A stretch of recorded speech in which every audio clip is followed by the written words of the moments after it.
तो आज की इस वीडियो में हम बात करेंगे कि बिहार में जीएनएम, एएनएम इन लोग का एग्ज़ाम क्यों नहीं हो रहा है। आखिर फॉर्म भराया बहुत दिन हो गया, लेकिन इन लोग का एग्ज़ाम का क्या प्रोसेस है और अभी क्या सुनने को मिल रहा है और आगे क्या होने वाला है। तो चलिए हम इसी पर बात करेंगे और बात करेंगे कि क्या सच में जो बिहार नर्सिंग काउंसिल है वह नर्सिंग को एक अच्छे क्वालिटी दे रहा है। इसी से आज हम आपको प्रूफ के साथ बताएंगे कि कितना ज़्यादा काउंसिल लापरवाही है और जैसे तैसे एग्ज़ाम कराना अपना चाहता है और किसी भी तरीक़ा से डिग्री सिर्फ देना चाहता है। ये नहीं चाहता है कि एक अच्छे क्वालिटी का एजुकेशन हो नर्सिंग में, एक अच्छे क्वालिटी के स्टूडेंट जो है अच्छे से अपने बदौलत एग्ज़ाम पास करके फाइट करके अपने मेहनत अनुसार नंबर लाए। ये नहीं चाह रही है काउंसिल। कैसे, चलिए बताते हैं। दोस्तों, मैं ये सोच रहा था कि जैसे एमपी में बहुत दिनों से मामला अटका है, एमपी में केस के कारण सब चीज़ डिले है, तो हम लोग ये सोच रहे थे कि एमपी वाला गड़बड़ है, एमपी नर्सिंग काउंसिल बहुत ख़राब है। लेकिन सबसे जो भ्रष्ट और सबसे लापरवाह जो काउंसिल है वह बिहार नर्सेज रजिस्ट्रेशन काउंसिल है। कैसे, आपको पता है बहुत दिन दिसंबर से ही फॉर्म भराया, फिर मार्च में भी आपके फॉर्म भराया और अभी तक एग्ज़ाम का कोई संभावना नहीं है। समझ गए। अभी कुछ सुनने में चल रहा है कि बापू सभागार में एग्ज़ाम कराने के लिए प्रस्ताव भेजा गया है। अभी कुछ स्टूडेंट हमें मैसेज किए हैं कि सर बापू सभागार के लिए परमिशन लिया जा रहा है एग्ज़ाम कराने के लिए। अब इसी बात से समझिए कि काउंसिल को ना कोई एग्ज़ाम सेंटर मिल रहा है पटना में, ना कोई नर्सिंग का कॉलेज है, ना कोई सरकारी नर्सिंग कॉलेज है, ना प्राइवेट नर्सिंग कॉलेज है, ना मेडिकल कॉलेज है। आप लोग देखते होइएगा दूसरे स्टेट में जहाँ ट्रेनिंग सेंटर होता है या तो उसी को सेंटर बना दिया जाता है या फिर अलग अलग जो गवर्नमेंट मेडिकल कॉलेज होते हैं उसमें सेंटर दिया जाता है, दूसरे सेंटर पड़ता है जहाँ पे स्टूडेंट एकदम नए रहते हैं, अपना एग्ज़ाम देते हैं, उनको उस स्कूल में किसी से कोई परिचय नहीं रहता है, इसलिए चीट उट का कोई जो है संभव नहीं हो पाता है। लेकिन बिहार में सिस्टम क्या है, एक ही जगह पर सबका एग्ज़ाम करा देता है। जितना भी बिहार के स्टूडेंट है सबको ले जाके एक जगह बैठा दिया।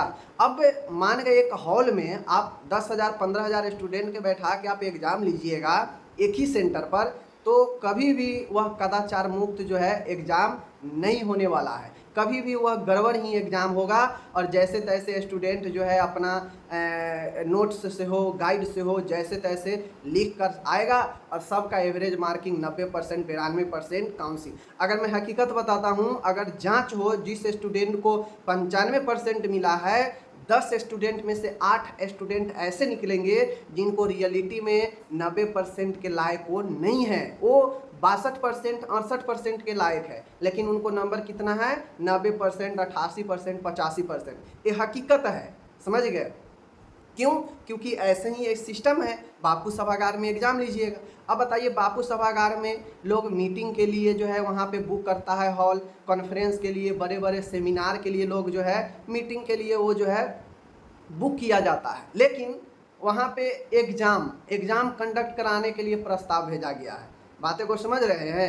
कितना बड़का जो है स्टूडेंट के साथ खिलवाड़ किया जाता है। अब होगा क्या, प्रस्ताव अगर मिल जाएगा तो सबको उसी में बैठा दिया जाएगा, कहेगा कि भाई ये तुम्हारा क्वेश्चन है, लो एग्ज़ाम दो, जैसे तैसे मन होगा अपना सब चिट चाट चोरी उड़ी करके पूरा लिखेगा और नंबर तो हकीकत में उस पर मिलना नहीं है। नंबर तो सीधा सबको बैठाते जाना है, इतना परसेंट, चाहे वो उस लायक हो चाहे उससे ज़्यादा के लायक हो, उससे कोई मतलब नहीं है।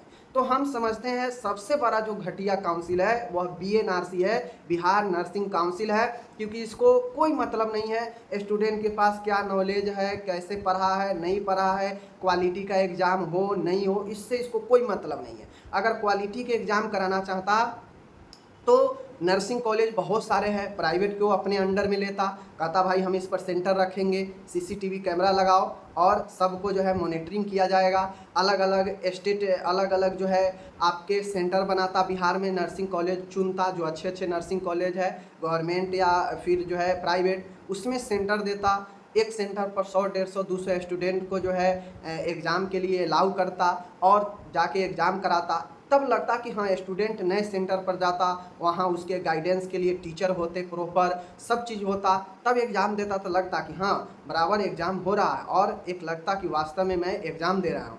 अब बताइए बापू सभागार को जो सुनने में आ रहा है कि बापू सभागार में एग्ज़ाम लेगा, उसमें क्या होगा? वो उससे देखेगा, सब आसपास ही रहेगा, पूरा भीड़ पर भीड़ रहेगा, उसमें एक बार में सबका एग्ज़ाम होगा और वहाँ पे जो है पूरा मानिए अगर जीएनएम फर्स्ट ईयर का एग्ज़ाम अगर एक साथ लिया जा रहा है तो उसमें फर्स्ट ईयर का टोटल स्टूडेंट रहेगा।